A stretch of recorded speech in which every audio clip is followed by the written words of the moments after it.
Hello students. तो जैसा कि हमें पता है आज मंडे है 6 जून और नेक्स्ट टू नेक्स्ट मंडे हमारा निमसेट का एग्ज़ाम है। तो इस टाइम पे रिवीजन क्लासेस तो हो ही रही हैं, कुछ नया पढ़ने की ज़रूरत नहीं है, पिछला ही सब रिवाइज करना है। और ऑलरेडी मॉक टेस्ट के बारे में बता चुके हैं, Monday Wednesday Friday then Monday Wednesday Friday 6 mock test conduct कराए जा रहे हैं INPS क्लासेस की तरफ से, जिसके लिंक प्रीवियस वीडियो पे भी थे डिस्क्रिप्शन में और इस वीडियो के भी डिस्क्रिप्शन में तुम्हें उसके लिंक मिल जाएंगे। तो ये बेस्ट टाइम होगा मॉक्स अटेम्प्ट करना और उसकी थॉरो एनालिसिस करना। ठीक है, तो अब सीधे स्टार्ट करते हैं हम लोग। डेफिनेट इंटीग्रल, कुछ इंपॉर्टेंट क्वेश्चन इसमें भी इंक्लूड करे हैं जो अक्सर पूछे जाते हैं एग्जाम में। सो फर्स्ट क्वेश्चन इज, ये integral as a limit of sum का क्वेश्चन है। ये एक इंपॉर्टेंट पार्ट होता है लिमिट का। कुछ लोग समझते हैं लिमिट का क्वेश्चन है, लेकिन एक्चुअल में ये question integral as a limit का क्वेश्चन है। लिमिट को हम कन्वर्ट करते हैं इंटीग्रेशन में। ठीक है, सो स्टार्ट करते हैं। इसमें सीरीज हमेशा इनफाइनाइट तक होती है। अब इस सम को limit n tends to infinity, हमेशा ये सीरीज इनफाइनाइट तक होती है। सम को हम समेशन फॉर्म में लिख लेते हैं। देखो चेंज क्या हो रहा है, 1 2 3 4 से लेके n तक। तो समेशन r डिनोमिनेटर सेम है, हर बार 1 माइनस n स्क्वायर, और r की वैल्यू स्टार्ट हो रही है 1 से और जा रही है n तक। r की वैल्यू स्टार्ट हो रही है 1 से, जा रही है n तक। तो ये लिमिट ऑफ सम है और उसको कन्वर्ट हम करते हैं किसमें, इंटीग्रल में, डेफिनेट इंटीग्रल में। तो इस टॉपिक का नाम होता है integral as a limit of sum. कैसे? तो पहली चीज ये याद रखनी कि r बाय n जहां पे अपेयर होगा उसको हम x लिखते हैं, 1 बाय n जहां पे दिखेगा उसको dx लिखा जाता है। ठीक है, तो उसको इंटीग्रल में कन्वर्ट करना है। तो उसके लिए देखो कैसे कर रहे हैं सॉल्व हम।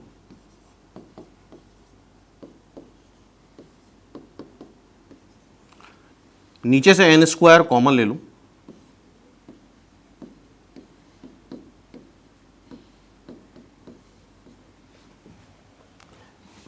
As n tends to infinity, n square भी इंफिनिटी हो जाएगा। इंफिनिटी का square infinity, 1 by n square 0 आ जाएगा।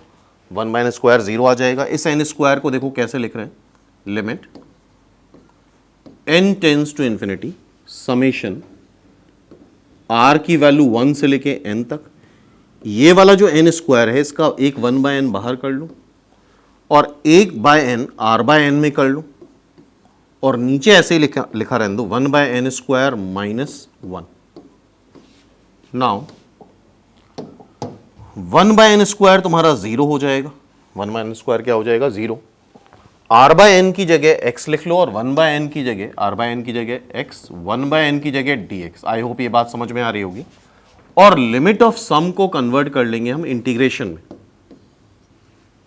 r बाय n की जगह x, 1 बाय n की जगह 0, 1 बाय n स्क्वायर की जगह 0 एंड dx। अब इसकी लोअर लिमिट और अपर लिमिट क्या होती है? चूंकि ये इंटीग्रल dx में है तो ये x की ही वैल्यूज होती हैं, x की लोअर लिमिट और x की अपर लिमिट। और x है क्या, r by n, x is r by n। तो देखो जरा,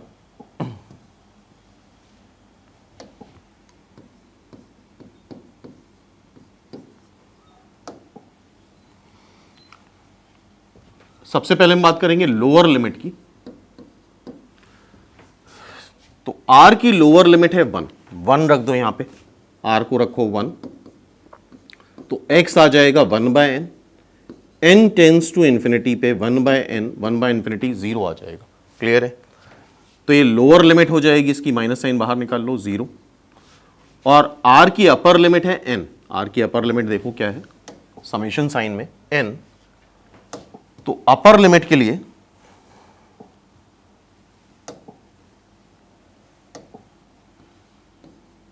r को रख देंगे n, तो x की वैल्यू है r by n, that is n by n, and that is eventually 1।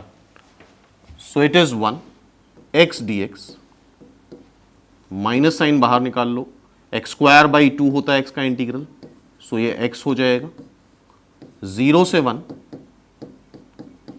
Upper limit पहले लगते हैं फिर माइनस लोअर लिमिट, तो this is finally minus half is the answer.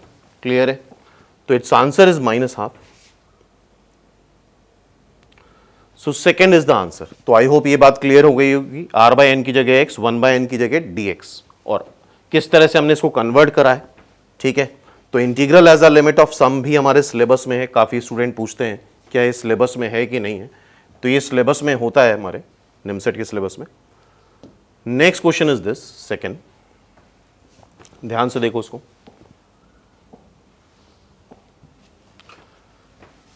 x plus sine x,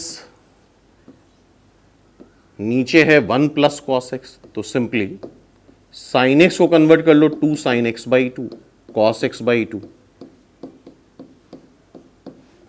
और 1 plus cos x को convert कर लो 2 cos square x by 2 dx। तो 1/2 बाहर आ जाएगा, x cos square x by 2 ऊपर जाके बन जाएगा सेक स्क्वायर एक्स बाई 2। यहां पे हम बाई पार्ट्स लगाने वाले हैं, ऑब्वियसली बाई पार्ट्स के अलावा कुछ लगेगा नहीं, 0 से पाई बाई 2, और जब इसको इससे डिवाइड करोगे 2 cancel, cos x by 2 cancel, ये tan एक्स बाई 2 आ जाएगा।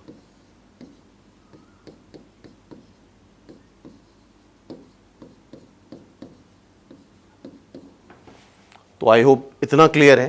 तो अब यहां पे बाई पार्ट्स लगने वाला है, first function algebraic, second function sec square x by 2। Sec square x by 2 को तुम अलग से इंटीग्रेट करके देख सकते हो, sec square x by 2 dx is 2 tan x by 2, सीधा सीधा याद रखना, हर स्टेप में करने की जरूरत नहीं है। ठीक है, सो नाउ 1/2 ब्रैकेट बनाएंगे, first function as it is sec square x by 2 का इंटीग्रेशन 2 tan एक्स बाई 2, और लिमिट ले लो उसकी 0 से पाई बाई 2, माइनस इंटीग्रेशन 0 से पाई बाई 2। फर्स्ट फंक्शन का डिफरेंशिएशन, x का डिफरेंशिएशन करेंगे तो गायब हो जाएगा, 1 आ जाएगा सेक स्क्वायर एक्स बाई 2 का, फिर से 2 tan x by 2 dx plus 0 से पाई बाई 2,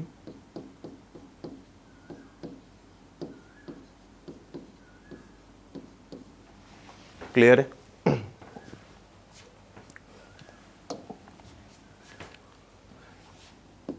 1/2 से मल्टीप्लाई कर लो तो 2 ये कैंसिल हो जाएगा, और पाई बाई 2 रखो, पाई बाई 2 अपर लिमिट, यहां पाई बाई 2 रखोगे tan पाई बाई 4, 0 रखोगे 0, और ये 1/2 भी इधर से मल्टीप्लाई कर लो तो ये 0 से पाई बाई 2 tan एक्स बाई 2, तो सेकेंड और थर्ड टर्म सीधे सीधे कैंसिल हो रहे हैं, इसी वजह से थर्ड टर्म को हमने इंटीग्रेट नहीं करा था।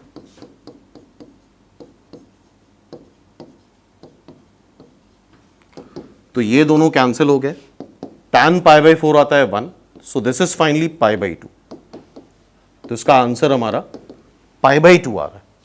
क्लियर है यहां तक बात? ठीक है, सो नेक्स्ट क्वेश्चन पे आते हैं,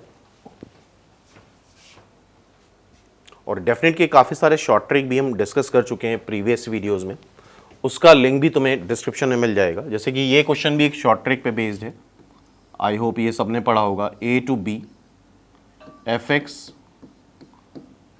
upon fx plus f of a plus b minus x dx।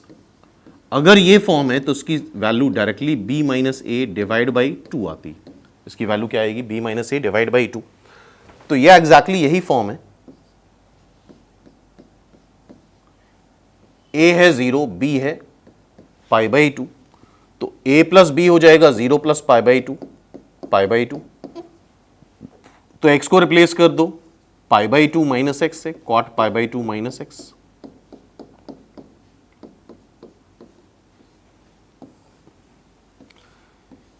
ये भी cot pi by 2 minus x आ जाएगा, ये tan pi by 2 minus x आ जाएगा, और जहां तक हमें पता है कि इतना सबको आइडिया है, cot pi by 2 minus x tan x, cot pi by 2 minus x tan x and tan pi by 2 minus x cot x। ठीक है, इन दोनों को ऐड कर देते हैं तो ये कैंसिल होके 1 आ जाता है न्यूमरेटर डिनोमिनेटर। तो आगे के लिए याद रखना, अगर फॉर्म ये वाला मिल रहा है तुम्हें f x upon f x plus f of a plus b minus x, तो सीधा formula b minus a, b है पाई बाई 2, ए है 0 बाई 2, सीधा सीधा आंसर पाई बाई 4 कर सकते हो। तो इस तरह काफ़ी क्वेश्चंस करे होंगे तुम लोगों ने, 0 से पाई by 2, sine x upon sine x plus cos x. तो डिस्क्रिप्शन में इसका लिंक देख लेना, वहाँ पे इस सबके शॉर्टकट वीडियो, काफ़ी सारी चीज़ें डिस्कस कर चुके हैं ऑलरेडी हम प्रीवियस वीडियोज़ में। ठीक है, तो इस क्वेश्चन का भी आंसर पाई बाई 4 आ गया। नेक्स्ट क्वेश्चन पे आते हैं, क्वेश्चन नंबर 4। यह है -2 से 2, मॉड साइन लगा है और ऑब्वियसली ये ग्रेटेस्ट इंटीजर है। -2 से 2 mod greatest integer of x dx। तो इसको जब इंटीग्रेट करेंगे तो -2 से -1 कर लो। अगर x लाई करता है -2 से -1, तो ग्रेटेस्ट इंटीजर के बारे में पता होता है, हमेशा पहले वाला इंटीग्रल वैल्यू लेता है वो, तो ये -2 मॉड में आ जाएगा, ग्रेटेस्ट इंटीजर की वैल्यू -2। देन -1 से 0 अगर x लाई करता है तो ग्रेटेस्ट इंटीजर की वैल्यू -1 आ जाएगी। And when x lies between 0 to 1, x लाई करता है 0 से 1 तो ग्रेटेस्ट इंटीजर की वैल्यू 0 आ जाएगी। And when x lies between 1 से 2 तो ग्रेटेस्ट इंटीजर की वैल्यू 1 आती है, हमेशा पहले वाला इंटीग्रल वैल्यू लेता है ग्रेटेस्ट इंटीजर। -2 का मॉड 2,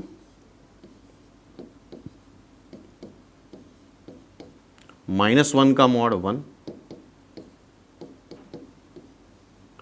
0 का मॉड 0 और 0 का इंटीग्रल 0 ही आता है, ये बात ध्यान रखना। 1 का मॉड 1, dx का इंटीग्रल x -2 से -1, फिर x -1 से 0, फिर x 1 से 2। क्लियर है? अब वैल्यू रखते जाते हैं। -1 minus of -2 plus 0 minus of -1 plus 2 -1, 2 - 1 1, 2 आ जाएगा, ये भी 1, ये 1, तो फाइनली आंसर 4। तो क्लियर है ए टाइप सभी को? So it's answer is 4। तो 4th इज द आंसर। ठीक है, तो ये ग्रेटेस्ट इंटीजर और मॉड का कॉम्बिनेशन हो गया। नेक्स्ट क्वेश्चन पे आते हैं। -π/2 से π/2। अच्छा, जब कभी भी सिमेट्रिकल लिमिट होती है तो तुरंत इवन ऑड वाली प्रॉपर्टी आई होप सबको पता है। अगर f(x) इवन है तो ये 2 टाइम्स 0 से a f(x) dx आ जाता है। अगर ऑड है तो ये 0 आ जाता है। क्लियर है? तो मेरे ख्याल से इस क्वेश्चन में क्लियरली दिख रहा है साइन एक्स भी ऑड है, sine of minus x is minus sine x, sine cube x भी ऑड है, तो ओवरऑल ये पूरा फंक्शन ऑड है, hence its answer will be 0। इसका आंसर 3rd आ जाएगा। आई होप ये बात क्लियर हो गई। नेक्स्ट देखते हैं। ये एक अच्छा क्वेश्चन है, आ भी चुका है। Integration is the reverse process of differentiation. मतलब इसको डिफरेंशिएट कर रहे हो और फिर इंटीग्रेट कर रहे हो, तो इंटीग्रेट करने पे यही वैल्यू आएगी। आई होप ये बात समझ में आती होगी। इंटीग्रेट करने पे, क्योंकि differentiation, integration is the reverse process of differentiation. Sine x का डिफरेंशिएशन कॉस एक्स, तो कॉस एक्स का साइन एक्स, तो इसको डिफरेंशिएट करके इंटीग्रेट करने पे फाइनल वैल्यू यही आएगी। ये इंटीग्रेट करने के बाद यही वैल्यू आएगी और सीधे बस इसकी लिमिट ले लें। So sine inverse 2/2 that is 1 minus sine inverse 0, sine inverse 1 π/2 हो जाएगा। Hence its answer is 3rd। इसका आंसर क्या हो जाएगा? 3rd, which is π/2। I hope ये बात क्लियर हो गई। ठीक है, तो इस टाइप का अगर क्वेश्चन आता है तो हैंडल कर सकते हो तुम लोग। नेक्स्ट क्वेश्चन पे आते हैं। क्वेश्चन नंबर 7, -π/2 से π/2 फिर से आ गया। जब भी सिमेट्रिकल लिमिट होगी चेक कर लो क्या ये फंक्शन इवन है कि ऑड है। दोनों पावर्स इवन है तो ये फंक्शन कैसा हो जाएगा, इवन। और अगर ये फंक्शन इवन हो जाएगा तो ये 2 टाइम्स 0 से π/2 sin to the power 4x cos to the power 6x dx। और लास्ट लेक्चर में भी गामा फंक्शन डिस्कस करा था हम लोगों ने, फिर से देख लो। 0 से π/2 sin to the power mx cos to the power nx dx। m and n -1 से बड़े होने चाहिए, ठीक है। तो इसकी वैल्यू क्या आती है, गामा m + 1/2 गामा n + 1/2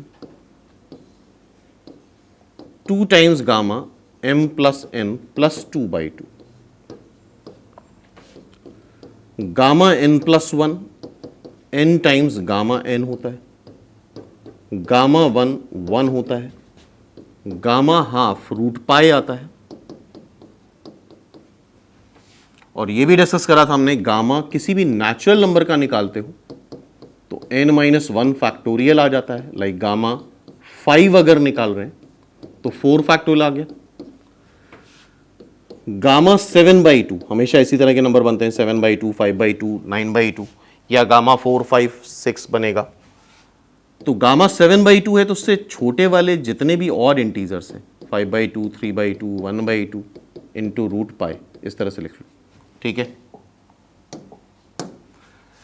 तो अब यहां पे हम गामा फंक्शन लगाते हैं 2 टाइम्स 0 से π/2 sin to the power 4x cos to the power 6x dx।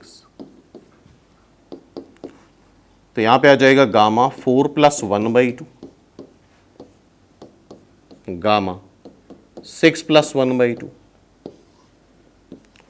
2 times gamma 4 + 6 + 2/2 2 cancel हो गया, क्लियर है।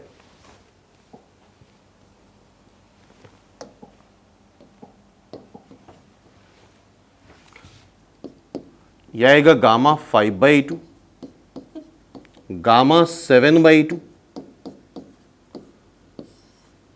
And this is gamma 6। अच्छा, गामा 5/2 क्या होगा, 3/2 इंटू 1/2 इंटू √π, सॉरी √π। गामा 7/2 क्या होगा, 5/2 3/2 1/2 इंटू √π अपॉन गामा 6 आता है 5 फैक्टोरियल। और 5 फैक्टोरियल को तुम इस तरह से लिख सकते हो 5 इंटू 4 इंटू 3 इंटू 2 इंटू 1। अब देखो क्या क्या कैंसिल हो रहा है, 5 कैंसिल हो जाएगा, एक 3 कैंसिल हो जाएगा, √π मिलके बन जाएगा π, और एक 3 ऑलरेडी है तो 3π, ठीक है। 4 मतलब 2 का स्क्वायर, फिर ये 2 की पावर 1 1 2 3 4 5 2 की पावर 5 ऑलरेडी ऊपर है तो नीचे आके 2 की पावर 8 बन जाएगा। एंड व्हाट अबाउट 2 की पावर 8, दैट इज 256। क्या हो जाएगा ये 256, 3π upon 256। It's answer is 3π upon 256। तो ये gamma function objective point of view से बहुत इंपॉर्टेंट है, अक्सर इसके क्वेश्चन देखे जाते हैं। नेक्स्ट देखते हैं,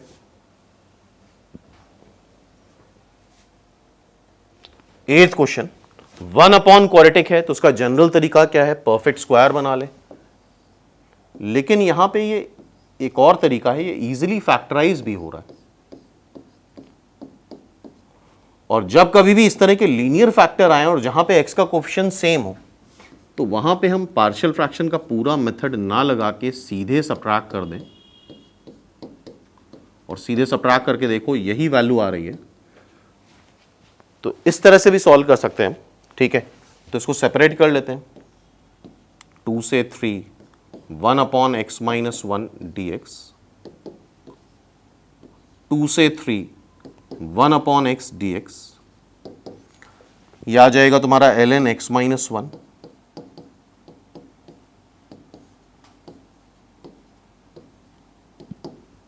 ये आ जाएगा ln x,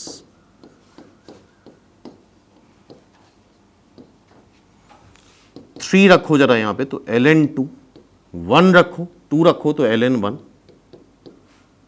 फिर ln 3 माइनस ln 2, ठीक है, सॉरी बीच में माइनस साइन है, सबट्रैक्ट करने पे आएगा। तो फाइनली आ क्या रहा है, देखो जरा, ln 2 कैंसिल हो जाएगा, ln 1 0, so it's is ln 3,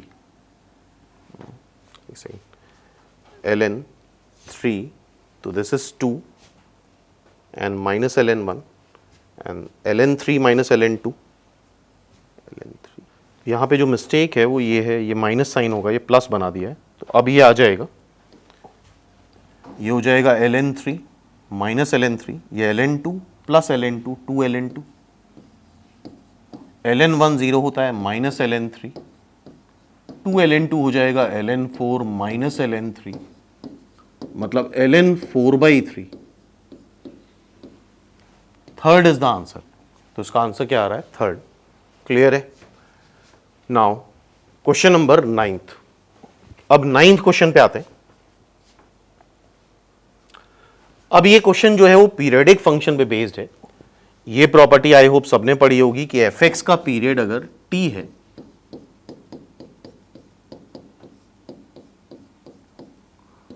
और 0 से n t f x d x,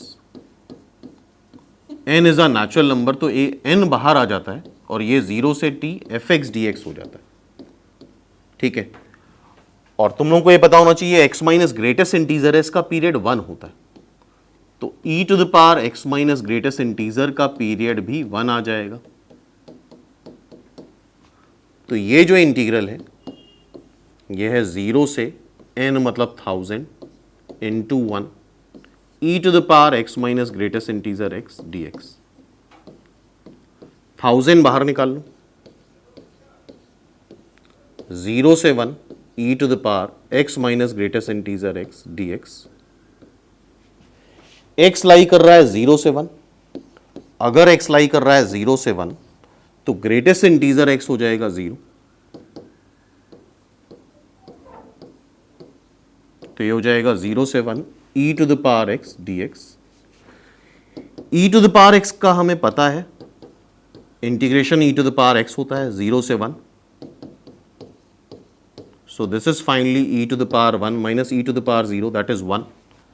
So its answer will be 1000 times e minus 1, means third is the answer. तो इसका आंसर थर्ड हो गया। क्लियर है। नेक्स्ट क्वेश्चन पे आते हैं। नेक्स्ट क्वेश्चन ये है, ध्यान से देखो इस क्वेश्चन को।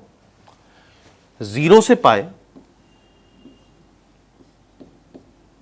e to the power sin square x cos cube x dx। वैसे sin x इसका बाहर निकाल के cos मतलब cos x बाहर निकाल के cos x को एज अ डेरिवेटिव लेके cos स्क्वायर x को 1 माइनस साइन स्क्वायर x लिख के और sin x को t लिख के भी सॉल्व कर सकते हैं, लेकिन वो क्वेश्चन काफी लेंदी हो जाएगा। तो यहां पे आई होप सबने एक प्रॉपर्टी पढ़ी है, 0 से ट्वाइस से F x d x, if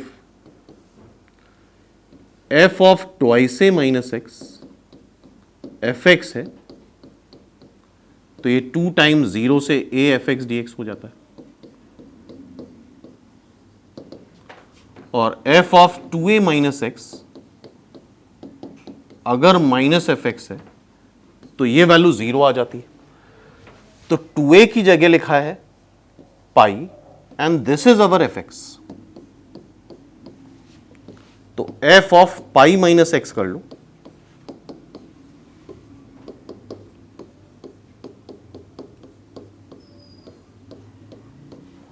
cos cube pi minus x. अच्छा, sine pi minus x sine x ही आता है तो साइन स्क्वायर एक्स होगा। Cos pi minus x minus cos x आता है, तो क्यूब करोगे तो माइनस साइन बाहर आ जाएगा, तो f of 2a minus x minus f x आ रहा है, तो सीधा सीधा इस इंटीग्रल की वैल्यू 0 आ जाएगी, हेंस इट्स आंसर इज 0। तो आई होप ये टाइप समझ में आए होंगे, किस तरह से इस टाइप के क्वेश्चन सॉल्व करने हैं। तो अब नेक्स्ट लेक्चर में हम लोग कुछ और इंपॉर्टेंट क्वेश्चंस देखने वाले हैं डेफिनेट इंटीग्रल के।